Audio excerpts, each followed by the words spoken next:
હવે જોવાનું છે આપણે કે વિદ્યુત પ્રવાહ ધારિત બે સમાંતર, કેટલા સમાંતરની વાત કરીએ? બે સમાંતર તાર વચ્ચે લાગતું બળ, બરાબર છે?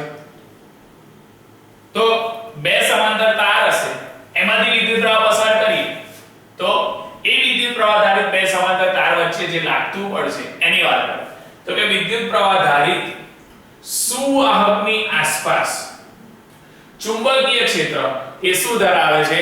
તો કે અસ્તિત્વ ધરાવે છે. અથવા જો આવા સુવાહકની નજીક કોઈ બીજા વિદ્યુત પ્રવાહ ધારિત સુવાહકને મૂકતા, બરાબર છે, એકમાંથી એ સુવાહકની અંદરથી વિદ્યુત પ્રવાહ પસાર થયો એટલે ચુંબકીય ક્ષેત્ર તો અસ્તિત્વ ધરાવે છે, એટલા માટે લાગ્યું કે વિદ્યુત પ્રવાહ ધારિત સુવાહકની આસપાસ એ ચુંબકીય ક્ષેત્ર અસ્તિત્વ ધરાવે છે અને બીજો એની અંદર બીજો સુવાહક એ વિદ્યુત પ્રવાહ ધારિત સુવાહક મૂકતા તેના પર બળ શું કરે છે? લગાડે છે. કે આવા સુવાહકની નજીક કોઈ બીજો વિદ્યુત પ્રવાહ ધારિત સુવાહક એની ત્યાં જોડે મૂકવામાં આવે તો તેના પર શું લાગે છે? બળ. તો આવું બળ એ પરસ્પર અને ચુંબકીય હોય છે. કેવું હોય છે? પરસ્પર અને ચુંબકીય. તો અહીંયા આગળ બે તાર લીધા છે તો એકની અંદરથી વિદ્યુત પ્રવાહ પસાર થાય છે, વિદ્યુત પ્રવાહ પસાર થાય એટલે ચુંબકીય ક્ષેત્ર ઉત્પન્ન થાય. એ ચુંબકીય ક્ષેત્ર ઉત્પન્ન થયું એક તારમાં તો એની જોડે બીજો વાહક શું લઈ જવાનો છે? નજીક, બરાબર છે? તો એની સાથે જો જોડે રાખીશું તો એના પર ચુંબકીય બળ લાગે છે. એટલા માટે કહે છે આ r જેટલા અંતરે, કેટલા અંતરની વાત કરે છે? r જેટલા અંતરે બે વિદ્યુત પ્રવાહ ધારિત સમાંતર તારમાંથી, કયા તારમાંથી? તો કે સમાંતર તારમાંથી વહેતા વિદ્યુત પ્રવાહ અનુક્રમે L1 I1 અને I2 છે, બરાબર? બંનેમાંથી જે વિદ્યુત પ્રવાહ પસાર થાય છે તો એકમાં I1 જેટલો પસાર થાય છે, બીજામાં I2 જેટલો પસાર થાય છે. એ લોકોની લેન્થ L લંબાઈના એ બે વાહકો શું આગળ લીધેલા છે. તો કીધું બંને વચ્ચે અંતર કેટલું રાખેલું? તો કે r રાખેલું છે, બરાબર છે? r જેટલું અંતર છે અને એ વિદ્યુત પ્રવાહ ધારિત સમાંતર તારમાંથી, બરાબર, બે I1 અને I2 વિદ્યુત પ્રવાહ એની અંદરથી શું થાય છે? પસાર થાય. જો કોઈ એક તારના કારણે r જેટલા અંતરે ઉદ્ભવતું ચુંબકીય ક્ષેત્ર, કોઈ એક તારમાં વિદ્યુત પ્રવાહ પસાર થયો અને એની અંદર ચુંબકીય ક્ષેત્ર જો ઉત્પન્ન થાય છે તો B1 μ0 I1 અપન શું થશે? 2 પાઈ r, બરાબર છે? કે એની અંદરથી કોઈ એકમાંથી વિદ્યુત પ્રવાહ પસાર કરીએ અને ચુંબકીય ક્ષેત્ર જે ઉત્પન્ન થાય છે તો B1 μ0 I1 અપન શું થશે? 2 પાઈ r. આ જ રીતના બીજા તારના કારણે, એટલે કે બીજો તાર, એકમાંથી વિદ્યુત પ્રવાહ પસાર થયો અને ચુંબકીય ક્ષેત્ર ઉત્પન્ન થયું અને બીજા તારના કારણે r જેટલા અંતરે ઉદ્ભવતું ચુંબકીય ક્ષેત્ર, કેટલા? r જેટલા અંતરે ઉદ્ભવતું ચુંબકીય ક્ષેત્ર. તો બીજા તાર માટે B2 બરાબર μ0 I2 upon 2 પાઈ r, બરાબર છે? પહેલા તાર માટે I1 હતું, બીજા માટે I2, એટલે પહેલા માટે B1 μ0 I1 હતું upon 2 પાઈ r અને B2 માટે છે μ0 I2 upon શું થશે? 2 પાઈ r, બરાબર છે? આ બળો એ તારની લંબાઈને લંબ હોય છે. આ બળો એ કેવા હોય છે? તારની લંબાઈને લંબ હોય છે. તેથી એકના કારણે બીજાની લંબાઈ પર લાગતું બળ, બરાબર છે? એકને બંનેની લંબાઈ, બરાબર, કે બળો એ તારની લંબાઈને કેવા હોય છે? લંબ હોય છે. પરંતુ તેથી એકના કારણે બીજી લંબાઈ પર લાગતું બળ, તો બીજી લંબાઈ પર લાગતું બળ F બરાબર BIL. L એ લેન્થ દર્શાવશે, I એ વિદ્યુત પ્રવાહ દર્શાવશે અને B એ ચુંબકીય ક્ષેત્ર, બરાબર છે? એ રીતે તો F બરાબર BIL. એની માટે μ0 I1 upon 2 પાઈ r I2 into શું થશે? L થશે. તો L ગુણાકારમાંથી ભાગાકારમાં આવશે તો F upon L બરાબર μ0 I1 I2, એટલે I1 ને I2 ત્યાં ને ત્યાં રહેશે. L ગુણાકારમાંથી ક્યાં આવશે? ભાગાકારમાં. એટલે F upon L બરાબર μ0 I1 I2 upon 2 પાઈ r. શકીએ છીએ બરાબર જ્યારે વિદ્યુત પ્રવાહની દિશા એક સમાન હોય છે વિદ્યુત પ્રવાહની દિશા કેવી વાત કરે છે એક સમાન હોય છે ત્યારે આવા બળો એ આકર્ષી બળો હોય છે આવા બળો એ કેવા બળો હોય છે આકર્ષી બળો હોય છે અને અસમાન દિશાવાળા કેવા કે છે અસમાન દિશાવાળા એટલે કે વિરુદ્ધ દિશાવાળા એ વિદ્યુત પ્રવાહ માટે આવું બળ એ અપાકર્ષી હોય છે બરાબર છે કીધું કે સમાન હશે વિદ્યુત પ્રવાહની દિશા એક સમાન હોય તો એના ઉપર જે બળો હોય છે એ આકર્ષી બળો કહે છે અને અસમાનની વાત કરે કે અસમાન દિશા એટલે કે વિરુદ્ધ દિશાવાળા હોય તો એ વિદ્યુત પ્રવાહ માટે આવું બળ એ અપાકર્ષી હોય છે કેવું હોય છે અપાકર્ષી હોય છે એના પરથી સમીકરણ કહે છે I1 = I2 કોના બરાબર I1 અને I2 બરાબર 1 એમ્પિયર લઈએ બરાબર અને L બરાબર 1 મીટર લઈએ અને R બરાબર પણ 1 મીટર લઈએ બરાબર છે જે સમીકરણ મળ્યું હતું તો L બરાબર 1 મીટર લીધું છે I1 અને I2 એના બરાબર I1 અને I2 જે પહેલા તારમાંથી વિદ્યુત પ્રવાહ પસાર થાય એ I1 બીજા તારમાંથી એટલે વિદ્યુત પ્રવાહ પસાર થાય તે I2 એટલે I1 અને I2 માટે 1 એમ્પિયર એની લંબાઈ 1 મીટર અને ડિસ્ટન્સ R એ પણ 1 લઈએ તો F બરાબર μ0/2π તો μ0 નું ઇક્વેશન છે અને μ0 માટે આપણે વેલ્યુ છે 4π ગુણ્યા 10 ની -7 ઘાત તો 4π માટે અહીંયા આગળ જો છેદ ઉડાડે તો 2 દુ 4 એટલે પાઈ પણ ઉડશે એટલે 2 ગુણ્યા 10 ની -7 ઘાત ન્યૂટન એવું F ની વેલ્યુ શું થશે આવે છે બરાબર છે તો F ની વેલ્યુ આપણને 2 ગુણ્યા 10 ની -7 ઘાત ન્યૂટન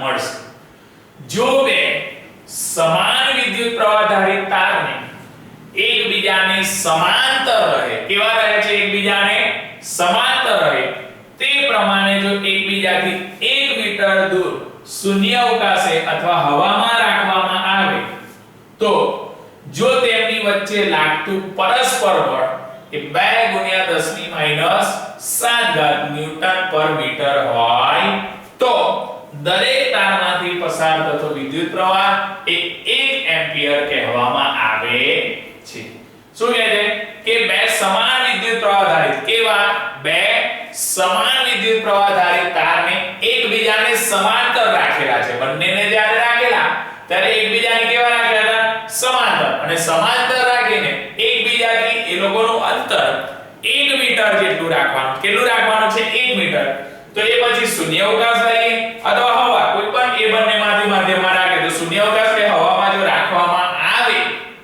અને તેમની વચ્ચે જો બળ લાગે તો લાગતું બળ એ કેટલું હોય 2 ગુણ્યા 10 ની -7 ઘાત ન્યૂટન પર મીટર એના પર જે બળ લાગે છે એ ઉપર કેલ્ક્યુલેટ કર્યું એ પ્રમાણે કે 2 ગુણ્યા 10 ની -7 ઘાત ન્યૂટન પર મીટર હોય તો દરેક તારમાંથી જે પસાર થતો વિદ્યુત પ્રવાહ છે એ વિદ્યુત પ્રવાહ આપણે 1 એમ્પિયર કહી શકીએ બરાબર છે તો બે સમાંતર તારોમાંથી કયા તારોમાંથી બે સમાંતર તારમાંથી એ સમાંતર તાર વચ્ચે લાગતું બળ હતું એની અંદર કીધું હતું એક તારમાંથી જ્યારે વિદ્યુત પ્રવાહ પસાર કરીએ ત્યારે ચુંબકીય ક્ષેત્ર ઉદ્ભવે અને બીજા પર દ્વારા બળ એ રીતના આપણે શું કર્યું દર્શાવ્યું ત્યાર પછી છે બરાબર આગળ નીચે કે સમાન વિદ્યુત ચુંબકીય ક્ષેત્રમાં વિદ્યુત ભારિત ગતિ કયા તો કે સમાન વિદ્યુત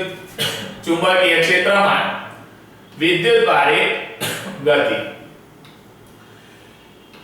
આપણે ચુંબકીય ક્ષેત્રમાં રાખેલા વિદ્યુત ભારિત સુવાહક અથવા ગતિમય વિદ્યુત ભાર પર લાગતા લોરેન્ટ્ઝ બળ વિશે આપણે જોયું કે વિદ્યુત પ્રવાહ પસાર કરતા ચુંબકમાં બરાબર એ પ્રમાણે એની અંદર જે ચુંબકીય બળ હતું એટલે કે લોરેન્ટ્ઝ બળ જ્યારે ચુંબકીય ક્ષેત્રમાં વિદ્યુત ભાર પર લાગતું બળ એ તેની ગતિને લંબ હોય એની ગતિને કેવું હોય લંબ હોય ત્યારે તે થતું કાર્ય કેવું હોય છે શૂન્ય કાર્ય હોય છે આથી વિદ્યુત ભારિત કણની ઝડપ અને ગતિ ઊર્જા બદલાતી નથી બરાબર છે કીધું હતું કે ચુંબકીય ક્ષેત્રમાં જે વિદ્યુત ભાર પર જે લાગતું બળ હતું એ લાગતું બળ તેની ગતિને કેવું હોય લંબ લંબ એટલે કે 90 ના એંગલે હોય ત્યારે એની પર થતું કાર્ય એ શૂન્ય હોય છે. કેવું હોય છે? શૂન્ય. આથી વિદ્યુત ભારિત કણની ઝડપ અને ગતિ ઊર્જા એ કેવી હોય છે?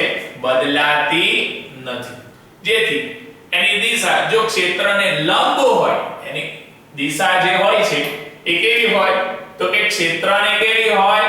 લંબ હોય. બરાબર છે? તો લંબ હોય તો તેના ગતિપથ એ આકૃતિમાં દર્શાવ્યા પ્રમાણે વર્તુળાકાર હોય છે.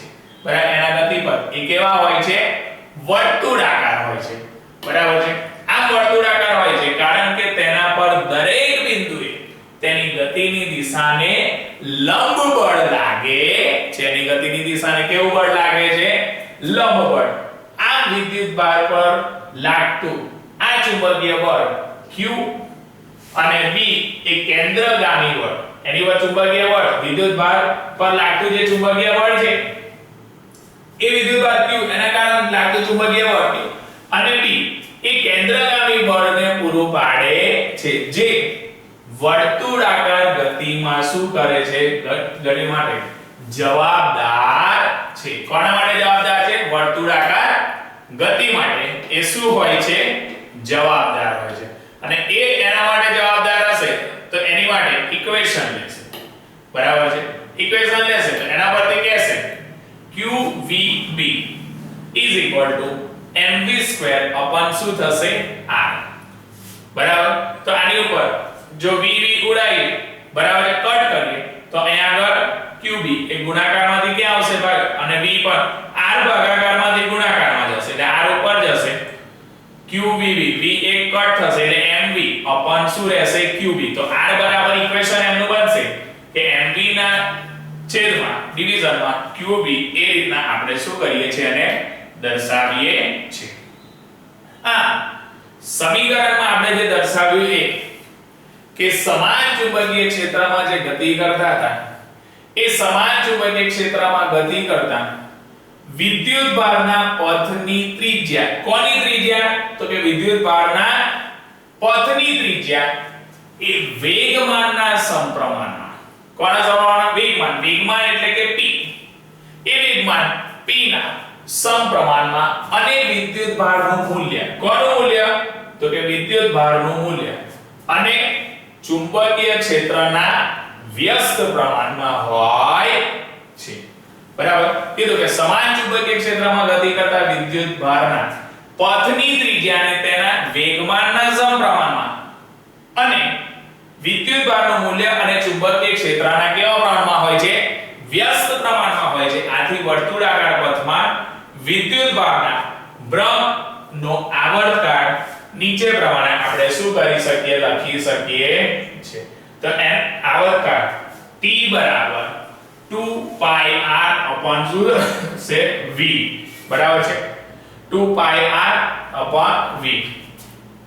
તો 2π m પેલું mv વાળું ઇક્વેશન મૂકીશું તો એક v કટ થાય તો m/bq.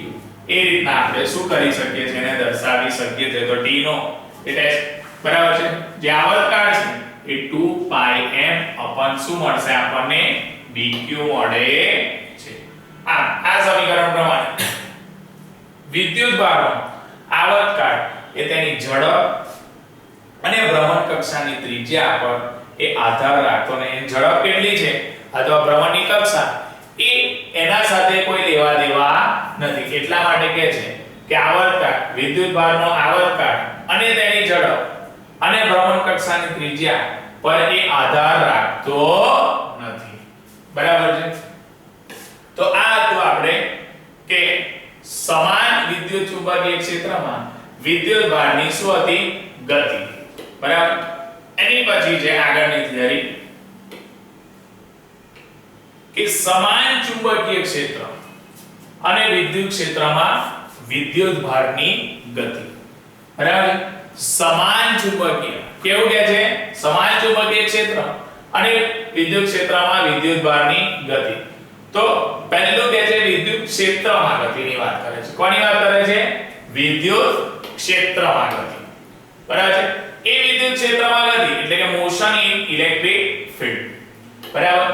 તો જ્યારે કોઈ વિદ્યુત ભાર q ને E જેટલા સમાન વિદ્યુત ક્ષેત્રમાં મૂકવામાં આવે ત્યારે તેના પર લાગતું બળ F બરાબર શું થશે QE.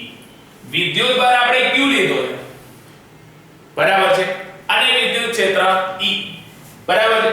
તો વિદ્યુત ભાર Q અને E જેટલું સમાન વિદ્યુત ક્ષેત્ર છે એ E જેટલા સમાન વિદ્યુત ક્ષેત્રમાં મૂકવામાં આવે તો તેના પર લાગતું બળ F બરાબર શું લીધું QE.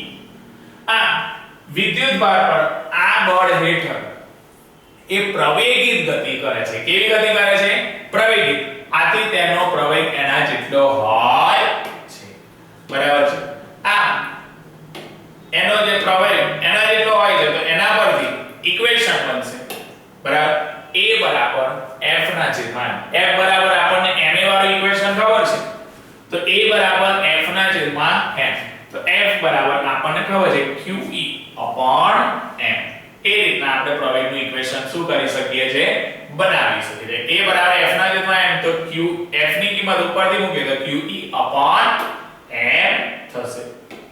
આ અહીં જે પ્રવેગની દિશા છે એ પ્રવેગની દિશા એ બળની દિશામાં જ હોય છે. જે દિશામાં આપણે બળ લગાડીશું તો કે છે એ પ્રવેગની દિશા એ બળની દિશામાં જ હશે. કઈ હશે? બળની દિશામાં જ હશે. આમ ધન વિદ્યુતભારનો પ્રવેગ એ ક્ષેત્રની વિરુદ્ધ દિશામાં હોય છે. ધન વિદ્યુતભારનો જે પ્રવેગ છે એ ક્ષેત્રની વિરુદ્ધ દિશામાં હોય છે. આથી આ કિસ્સામાં વિદ્યુતભારનો વેગ આપણે શું કરી શકીએ છીએ? નીચે પ્રમાણે આપણે શું કરી શકીએ છીએ? લખી શકીએ છીએ બરાબર. તો એની માટે v બરાબર u plus qe upon m into t એ રીતના શું કરીએ છીએ? લખી શકીએ. એટલે આપણું જે ગતિનું સમીકરણ હોય છે v બરાબર u plus at બરાબર છે. તો u plus at એ રીતનું હોય છે તો એની અંદર a ની કિંમત મૂકી દઈએ તો v બરાબર u plus at આવે છે તો a ની જગ્યાએ qe upon m એ આપણે ઉપર જે પ્રવેગ માટેનું સૂત્ર કર્યું હતું એ સૂત્ર અહીંયા આગળ સમીકરણમાં શું કરી દે છે? મૂકી દે. પછી બીજું સમીકરણ હતું s બરાબર ut plus 1/2 at² બરાબર છે. તો a ની જગ્યાએ મૂકશે એટલે ut plus 1/2 at² હોય તો a ની જગ્યાએ મૂકી દેશે QE upon m એટલે બનશે ઇક્વેશન s બરાબર ut plus 1/2 QE upon m into t². t એ આપણને શું દર્શાવે છે? ટાઈમ દર્શાવે છે. t આપણને શું દર્શાવે છે? ટાઈમ દર્શાવે છે. ઓકે બરાબર. તો આ આપણે જોયું બરાબર વિદ્યુત ક્ષેત્રમાં બરાબર છે. કોની અંદર જોયું? વિદ્યુત ક્ષેત્રમાં ગતિ. એની પછી જોઈએ આપણે કે ચુંબકીય ક્ષેત્રની વાત કરે છે. કોની વાત કરે છે? ચુંબકીય ક્ષેત્રમાં ગતિ. કયા ક્ષેત્રમાં ગતિ? ચુંબકીય. તો કે ચુંબકીય ક્ષેત્રમાં ગતિ કરતા વિદ્યુત ભાર પર લાગતું બળ બરાબર. તો F બરાબર QB n sin q એ રીતના આખું શું કરે છે? દર્શાવે. એટલે કે એની અંદર QB v sin θ બરાબર છે. તો θ એ એંગલ બતાવશે બરાબર છે, ખૂણો બતાવશે. q એ વિદ્યુત ભાર બરાબર છે નો વેગ અને ચુંબકીય ક્ષેત્ર વચ્ચે θ બરાબર છે. અહીંયા આગળ જે θ ની વાત કરે છે તો θ એ વિદ્યુતભારનો વેગ અને ચુંબકીય ક્ષેત્ર એ બંને વચ્ચેનો શું દર્શાવે છે? ખૂણો બતાવે છે. તો આપણે θ બરાબર 0 લઈએ. કોના બરાબર? θ બરાબર 0 અને f બરાબર જો 0 લઈએ તો કે છે કે θ બરાબર 0 અને f બરાબર 0 q ની જગ્યાએ θ આવશે બરાબર છે. qb sin θ. q એ વિદ્યુતભાર છે પણ પાછળનો q એ θ છે એટલે θ બરાબર 0 હોય તો f બરાબર 0 થાય બરાબર છે. કારણ કે sin 0 ની વેલ્યુ 0 થશે તો આખું પદ શું થઈ જાય? 0 થઈ જાય. આ વિદ્યુતભાર અચળ વેગથી સીધી રેખામાં ગતિ કરે. અચળ વેગથી કઈ રેખામાં ગતિ કરે? સીધી રેખામાં ગતિ કરે તો θ બરાબર 90 એંગલ હોય તો તેના પર લાગતું બળ F એ આપણને કેવું મળે? મહત્તમ મળે. કેવું મળે છે? મહત્તમ મળે છે. અને મહત્તમ મળશે તો θ 0 થી 90 ની વચ્ચે એ વિદ્યુતભાર પર F નો વેગ, કોનો વેગ? F નો 0 થી લઈને 90 આ 0 એંગલ હતો ત્યારે f આપણને બળ 0 બરાબર છે, પરંતુ જ્યારે 90 એંગલ હોય છે ત્યારે એ કેવું મળતું હતું આપણને મહત્તમ મળતું હતું.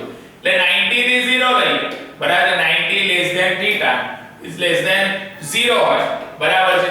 તો એની માટે આપણે જ્યારે લઈશું તો કહે છે કે જો થીટા 0 થી 90 બરાબર છે એટલે 0 અને 90 ની વચ્ચે હશે તો વિદ્યુતભાર F નો વેગ થશે કે જે v cos બરાબર છે કેટલો દર્શાવે છે એનો cos θ બરાબર એને charge particle will be v sin θ એ આપણને શું કરે છે દર્શાવે છે એટલે v sin θ ક્ષેત્રને લંબ હશે અને ક્ષેત્રને કેવું હશે સમાંતર હશે. આથી વિદ્યુતભાર એ સર્પિલ આકારમાં ગતિ કરે છે. કયા આકારમાં? સર્પિલ આકારમાં. આ રીતના એ આખું મૂવિંગ એટલે કે છે નો change the speed moving charge only change in the direction of the motion એની ડાયરેક્શનમાં ચેન્જ થાય છે. તો આ રીતના આખું એ શું થઈ જાય કરે છે આ રીતના વાઇન્ડિંગમાં એ ગતિ કરે છે. એટલા માટે છેલ્લો પોઈન્ટ કે એ લંબ હશે અને ક્ષેત્રને સમાંતર હશે એટલે જે v sin θ મળતો હતો બરાબર છે એ જે v sin θ છે એને લંબ તો હશે તો કે લંબ હશે અને ક્ષેત્રને કેવું હશે સમાંતર. આથી વિદ્યુતભાર એ સર્પિલ આકારમાં ગતિ કરે છે બરાબર છે. આ રીતના આખું વાઇન્ડિંગમાં એ શું કર્યા કરે ગતિ કર્યા કરે અને આ એનું દર્શાવશે શું કે ચુંબકીય ક્ષેત્રની અંદર એની ગતિ બરાબર છે. આગળની થિયરી છે સાયક્લોટ્રોન. તો એ સાયક્લોટ્રોન ની અંદર કે જે ઈસવીસન 1929 માં લોરેન્સ નામના વૈજ્ઞાનિકે પ્રોટોન ઇલેક્ટ્રોનના કણો પ્રોટોન એટલે કે ધન વીજભાર ધરાવતા એ પ્રોટોન એ ઇલેક્ટ્રોનના કણો વગેરે જેવા પ્રોટોન પ્લસ ઇલેક્ટ્રોન ઋણ માઈનસ તો એ કણો વચ્ચે જેવા વિદ્યુતભારો વધારે વેગથી પ્રવેગિત કરવા માટે સાયક્લોટ્રોનની શું કરી રચના કરી. એ લોકો વધારે વેગથી પ્રવેગિત ગતિ કરે વધારે એનાથી એટલા માટે સાયક્લોટ્રોનની શું કરી રચના કરી. આકૃતિમાં દર્શાવ્યા પ્રમાણે આ એનો ડાયાગ્રામ છે આખો બરાબર છે. તો એની અંદર મૂવ કરે છે પ્રોટોન અને ઇલેક્ટ્રોન. તો કહે છે કે એમાં દર્શાવ્યા પ્રમાણે સાયક્લોટ્રોનની રચનામાં બે ડી આકારની ધાતુની પોલી તક્તિઓ કેવા આકારની તો કે ડી આકારની કેવા આકારની ડી આકારની ધાતુની બે પોલી તક્તિઓ એ એકબીજાથી અમુક નાના અંતરે વિદ્યુતની દ્રષ્ટિએ અલગ કરેલી હોય છે બરાબર. તો કે એ લોકોએ ડાયાગ્રામમાં કીધું કે ડી આકારની ધાતુની બે પોલી તક્તિ બરાબર છે. એ બે પોલી તક્તિઓ એકબીજાથી અમુક નાના અંતરે વિદ્યુતની દ્રષ્ટિએ કઈ દ્રષ્ટિએ વિદ્યુતની દ્રષ્ટિએ અલગ કરેલી હોય છે. તેની પર રિસર્ચ લોરેન્સ નામના વૈજ્ઞાનિકે કર્યું હતું. એટલે પ્રોટોન અને ઇલેક્ટ્રોન જે હતા પ્લસ અને માઈનસ એ જે કણો હતા એ વિદ્યુતભારો વધારે વેગથી કેવા વેગથી વધારે વેગથી પ્રવેગિત ગતિ કરે એટલા માટે સાયક્લોટ્રોન ઉપર ક્રિયાશીલ કરેલું છે. ઓકે.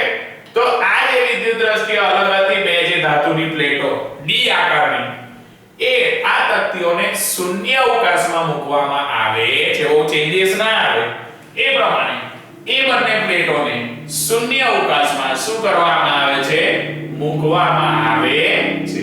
તો આ રીતના આખી આ એક બાજુનો ડી આકાર પેલી બાજુનો ડી આકાર અને એને શૂન્ય અવકાશમાં શું કરવામાં આવે છે મૂકવામાં આવે છે. આ ઇલેક્ટ્રોમેગ્નેટની મદદથી ઇલેક્ટ્રોમેગ્નેટ એટલે જ્યારે વિદ્યુત પ્રવાહ પસાર થાય ત્યારે મેગ્નેટ તરીકે વર્તે કે આનો મતલબ ઇલેક્ટ્રોમેગ્નેટ કહેવાશે. એટલે ઇલેક્ટ્રોમેગ્નેટની મદદથી આકૃતિમાં દર્શાવ્યા પ્રમાણે ડી આકારની જે તક્તિ છે એ તક્તિઓને લંબ દિશામાં દિશામાં, કઈ દિશામાં?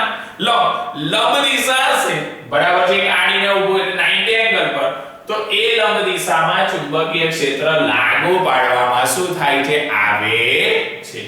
અને એ લંબ દિશામાં જો ચુંબકીય ક્ષેત્ર લાગુ પાડવામાં આવે ત્યારે ઓસિલેટર સર્કિટ, બરાબર, ઓસિલેટર એટલે આરસી સર્કિટ કે એલસી સર્કિટ, તો એ જે ઓસિલેટર જે સર્કિટ હતી એ સર્કિટની મદદથી ઝડપથી બદલાતો વિદ્યુત સ્થિતિમાનનો તફાવત, બરાબર, એની અંદર વોલ્ટેજ ડિફરન્સ આવે એટલે કે વિદ્યુત સ્થિતિમાનનો તફાવત જે બદલાય છે એ વિદ્યુત સ્થિતિમાનનો તફાવત બંને પોલાર વાળી તકતીઓ પર આપવામાં આવે છે. એ જે વિદ્યુત સ્થિતિમાનનો તફાવત ઉદ્ભવ થાય તો એ વિદ્યુત સ્થિતિમાનનો તફાવત એ જે પેલી બે ડી આકારની જે પોલી તકતી હતી એ પોલી તકતીઓ પર એને આપવામાં આવે છે વોલ્ટેજ, કે જેની મદદથી ઝડપથી બદલાતું વિદ્યુત ક્ષેત્ર શું થાય છે? ઉત્પન્ન થાય. એટલે એની સાથે જે વિદ્યુત સ્થિતિમાનનો તફાવત હતો એને આપવામાં આવશે તો એ બે પ્લેટો વચ્ચે ઝડપથી બદલાતું વિદ્યુત ક્ષેત્ર શું થાય છે? ઉત્પન્ન થાય છે. આમ જો બંને તકતીઓની વચ્ચે જગ્યામાં કોઈ q વિદ્યુતભાર, કેટલો વિદ્યુતભાર? q, બરાબર છે, એ તકતીઓની વચ્ચે જે જગ્યા હોય છે ત્યાં આગળ q વિદ્યુતભાર ને અને m દળ ધરાવતા કણને શું કરવામાં આવે છે? મૂકવામાં આવે છે, બરાબર છે. m દળનો કોઈ q વિદ્યુતભાર છે એ q વિદ્યુતભારને પેલી બે પ્લેટો છે ધાતુની, એ ધાતુની પ્લેટોની વચ્ચે એને શું કરવામાં આવે છે? એટલે બંને તકતીઓની વચ્ચે એને મૂકવામાં આવે છે અને આવે તો વિદ્યુત ક્ષેત્રની અસર હેઠળ કોઈ એક તકતી તરફ ગતિ કરે છે. એટલે વિદ્યુત ક્ષેત્રની અસર થશે, વિદ્યુત ક્ષેત્રનો તફાવત એ જે બે તકતીઓને આપતા હતા તો વિદ્યુત ક્ષેત્ર ઉત્પન્ન થતું હતું અને વિદ્યુત ક્ષેત્ર ઉત્પન્ન થાય છે જેથી વિદ્યુત ક્ષેત્રની અસર હેઠળ કોઈ એક તરફ તે ગતિ કરે છે. અને d ની અંદરના પોલાણમાં વિદ્યુત ભારિત કણ, બરાબર છે, એનું જે પોલાણ હોય છે એ પોલાણની અંદર એ વિદ્યુત ભારિત કણ અચળ વેગથી, કયા વેગથી? અચળ, કોન્સ્ટન્ટ રહેશે, બહુ બદલાયા કરે નહીં, તો કે અચળ વેગથી અર્ધવર્તુળાકાર પથ પર ઘડિયાળના કાંટાની દિશામાં ગતિ કરે છે. આખો વર્તુળાકાર પથ ફરવાનો નથી, એ અડધો વર્તુળાકાર જે અડધો હતો એ અડધો જ પથ ફરશે, પરંતુ એની દિશા એ ઘડિયાળના કાંટાની એટલે ક્લોકવાઇઝ ડાયરેક્શનમાં એ ગતિ કરે છે. અને એ રીતના ગતિ કરશે તો એ વિદ્યુતભારના ભ્રમણની આવૃત્તિ v બરાબર એટલે આવર્તકાળ પ્રમાણે v બરાબર 1/t, પરંતુ એ અર્ધવર્તુળ આકારમાં ગતિ કરે છે એટલા માટે થશે v/2π r, બરાબર છે. એની માટે થશે b³/2π m, બરાબર છે. આ રીતના એની આવૃત્તિ લઈએ, આવૃત્તિ એટલે 1/t આવર્તકાળ પ્રમાણે થશે p/2πr, તો bq/2π m થશે, જેને સાયક્લોટ્રોનની આવૃત્તિ પણ કહેવામાં આવે છે. અહીં જે મળી એ આવૃત્તિ એટલે એને આપણે સાયક્લોટ્રોનની આવૃત્તિ પણ કહીએ છીએ. જ્યારે સાયક્લોટ્રોનની આવૃત્તિ Vc બરાબર V0 એક સમાન થાય, બરાબર છે. જે સાયક્લોટ્રોનની આવૃત્તિ છે એ Vc બરાબર V0 બરાબર છે એક સમાન સરખી થશે ત્યારે તેને સાયક્લોટ્રોન અનુનાદની સ્થિતિ પણ કહેવામાં આવે છે. એ જે એક સમાન થશે ત્યારની જે સ્થિતિ છે એનું વર્ણન કરે છે, બરાબર છે. એ સાયક્લોટ્રોનના અનુનાદની સ્થિતિ કહેવાય છે. આ સ્થિતિમાં વિદ્યુતભાર એ પ્રવેગિત, બરાબર છે, જે વિદ્યુતભાર છે એ પ્રવેગિત થાય છે અને વધુ ત્રિજ્યાવાળા વર્તુળાકાર પથમાં પણ એ ગતિ કરે છે. એટલે સીમિત માત્રા સુધીને ગતિ કરતો એવું છે નહીં, બરાબર છે. એ વધુ ત્રિજ્યાવાળા પથ હશે વર્તુળાકાર, એના અંદર પણ એ શું કર્યા કરે છે? વિદ્યુતભાર પ્રવેગિત ગતિ પોતાની ચાલુ રાખે છે, પરંતુ અચળ હશે. આ વધુ ત્રિજ્યાવાળા વર્તુળાકાર પથમાં પણ ગતિ કરે છે, જે ઘણી બધી વાર પુનરાવર્તિત થાય છે, જે ઘણી બધી વાર પુનરાવર્તન થાય છે. આ વિદ્યુતભારની ઉર્જા અને ત્રિજ્યા બંને શું થાય છે વધે છે આ વિદ્યુતભારની ઉર્જા અને ત્રિજ્યા બંનેમાં શું જોવા મળે છે આપણને વધારો જોવા મળે છે એટલે બંને વધે છે અને છેવટે વિદ્યુતભાર એ ઊંચી ઉર્જા સાથે d ના મૂળમાંથી બહાર ફેંકાય બહુ વધતી હશે બરાબર છે બહુ વધારે ત્યારે એ પછી મૂળમાંથી બહાર શું થઈ જાય છે ફેંકાઈ જાય છે બરાબર છે તો જેમ જેમ એ વિદ્યુતભાર સેન્ટરમાં મૂક્યો તો બરાબર છે એ ક્લોકવાઇઝ ડાયરેક્શનમાં એટલે ઘડિયાળના કાંટાની દિશામાં ગતિ કરતો હતો પછી જ્યારે જે ગતિ ચાલુ રાખી ત્યારે એનો વેગ પ્રવેગિત ગતિથી એનો વેગ કોન્સ્ટન્ટ રહેતો હતો બરાબર છે આમ જેમ જેમ પ્રવેગિત ગતિ કરતો આમ વધારે ત્રિજ્યાવાળા હોય એ પથમાં પણ એ શું કર્યા કરે છે ગતિ કર્યા કરતો હતો અને આ ગતિ બરાબર છે ઘણી બધી વાર પુનરાવર્તિત કારણ કે અર્ધવર્તુળ આકારમાં ફરતો હતો એટલે ઘણી બધી વાર શું થયા કરે છે પુનરાવર્તિત થયા કરે છે આ વિદ્યુતભારની ઉર્જા અને ત્રિજ્યા એ બંને શું થતું હતું વધતું હતું અને છેવટે વિદ્યુતભાર ઊંચી ઉર્જા સાથે d ના મૂળમાંથી એક શું થઈ જાય છે બહાર ફેંકાઈ જાય છે બરાબર છે તો એ રીતના નાનો એક્ઝામ્પલ લીધો છે અહીંયા આગળ કહે છે કે આકૃતિમાં દર્શાવ્યા પ્રમાણે બરાબર છે આકૃતિમાં દર્શાવ્યા પ્રમાણે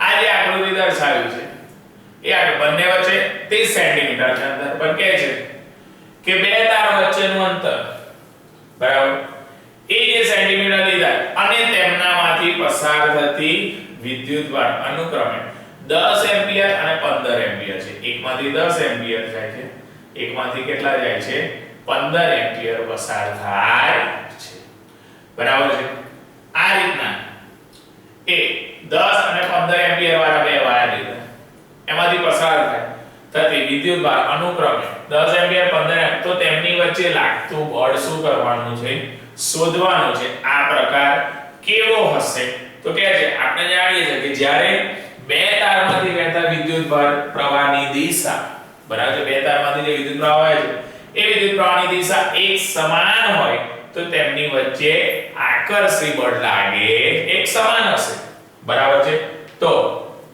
એમના પર કયા પ્રકારનું બળ લાગશે આકર્ષી બળ લાગે છે અને એ આકર્ષી બળ લાગે છે તેના પરથી આપણે કેલ્ક્યુલેશન કરીએ કે F/L બરાબર F/L હશે તો μ0 I1 I2 2 પાઈ r થશે ત્રિજ્યાની 3 મીટર બરાબર 30 સેન્ટીમીટર છે એટલે તો કે છે 2 * 10 - 7 ઘાત 10 * 15 એટલે 10 એમ્પિયર ને 15 એમ્પિયર એટલે 10 * અંદર અને μ0 ની કિંમત 2 * 10 - 7 2 પાઈ r એનું થશે 3 બરાબર છે એ રીતના કન્વર્જન્સ થશે તો અહીંયા આગળ આપણને જે ફાઇનલ આન્સર છે f બરાબર એ 5 * 10 - કેટલી ઘાત આવે છે 4 ઘાત મળે છે બરાબર છે અને એ એટ્રેક્ટિવ નેચર એટલે આકર્ષક બરાબર છે આકર્ષણનું એ નેચર શું કરે છે ધરાવે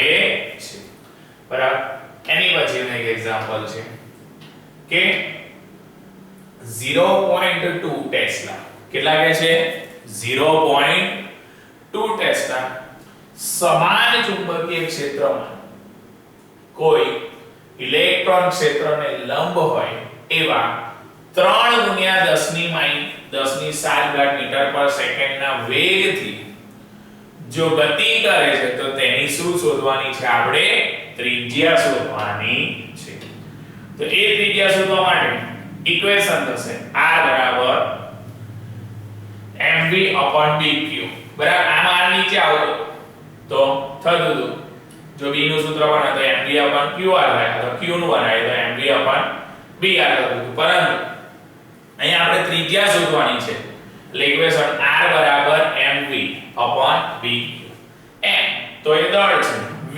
વેગ છે b એનું ચુંબકીય ક્ષેત્રની કે જેટલા ટેસ્લા આપ્યા હોય q એ વિદ્યુતભાર આપણે 1.6 ગુણ્યા 10 ની -19 ઘાત એટલો કારણ કે આપણે જે જ્યારે ચેપ્ટર સ્ટાર્ટ કર્યું ત્યારે કહ્યું હતું બરાબર છે કે બે પ્રોટોન હોય તો એ અપાકર્ષી બળ લગાડે એટલે સરખા હોય તો અપાકર્ષી હોય અને વિરુદ્ધ વીજભાર ધરાવતા હોય તો આકર્ષણ બરાબર છે તો એની અંદર જે ઇલેક્ટ્રોનની સંખ્યા લીધી તો પ્રોટોન માટે 1.6 ગુણ્યા 10 ની માઈનસ 19 ઘાત હતી અને ઇલેક્ટ્રોન માટે માઈનસ 1.6 ગુણ્યા 10 ની માઈનસ 19 ઘાત હોય છે પણ નોર્મલી 1.6 ગુણ્યા 10 ની માઈનસ 19 ઘાત જેટલું લે છે બરાબર છે તો અહીંયા આગળ Me બરાબર છે પૃથ્વીનો દળ લે અર્થનું એટલે 9 ગુણ્યા 10 ની માઈનસ 31 ઘાત ઇલેક્ટ્રોન તો કે 1.6 ગુણ્યા 10 ની માઈનસ 19 ઘાત કુલમ વેગ 3 ગુણ્યા 10 ની 7 ઘાત મીટર પર સેકન્ડ અહીં વેગ વેલોસિટી આપણને વેગ શું કરેલો છે આપેલો છે બરાબર વેગ કીધો તો 3 ગુણ્યા 10 ની 7 ઘાત અને b એ આપણને 0.2 ટેસ્લા શું કરેલું છે આપેલું છે તો r બરાબર m જે અર્થનું માસ છે 9 ગુણ્યા 10 ની માઈનસ 31 બરાબર ગુણ્યા 3 ગુણ્યા પાર્ટિકલની વાત કરીએ એટલે પછી ગુણ્યા 3 ગુણ્યા 10 ની 7 ઘાત v 0.2 ટેસ્લા એટલે 0.2 ગુણ્યા 1.6 e ની જે q છે ઇલેક્ટ્રોન 1.6 ગુણ્યા 10 ની માઈનસ 19 આનું કેલ્ક્યુલેશન કરીએ તો 0.85 ગુણ્યા 10 ની માઈનસ 3 મીટર અને પોઈન્ટ ને કન્વર્ટ કરીએ તો 8.5 ગુણ્યા 10 ની માઈનસ 4 ઘાત મીટર એ એની શું થાય છે ત્રિજ્યા એટલે r મળે છે તો આપણને r એટલે કે ત્રિજ્યા શોધવાનું શું હતું કહ્યું છે બરાબર છે તો આપણને Me ઇલેક્ટ્રોન માટે v અને v બરાબર છે એ બધાની વેલ્યુ શું કરેલી હતી આપેલી હતી ખાલી ઇક્વેશનમાં વેલ્યુ ને શું કરવાની પુટ કે r બરાબર mv/dq કરીશું તો 8.5 ગુણ્યા 10 ની માઈનસ 4 ઘાત મીટર એ એની ત્રિજ્યા આવે છે ઓકે